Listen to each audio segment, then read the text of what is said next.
Welcome to Pindar Poetry. We hope you learned something new. You start by checking permissions and updating the app so features work reliably. Once done, open the camera and set resolution to your goal, higher MP for detail, lower for speed. Make sure the grid is on to align horizons, enable stabilization to reduce blur, and use tap to focus on your subject. Then frame your shot, pinch to zoom moderately, and hold steady.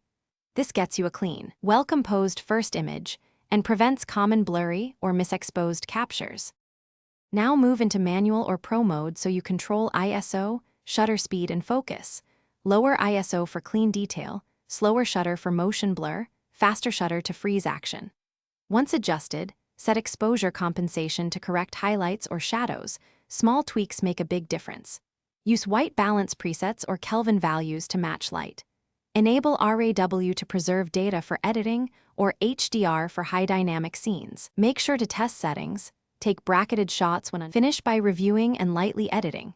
Crop for composition, tweak exposure and contrast, and correct color. Once satisfied, export at the chosen size and back up to cloud or local storage to avoid loss. Share directly from the app or via a gallery and organize shots into albums. If something goes wrong, for example, the camera freezes or photos are dark, clear the app cache, restart your phone, and recheck permissions. If problems persist, update or reinstall the app to restore normal operation. Thanks for watching. Consider subscribing if we helped you.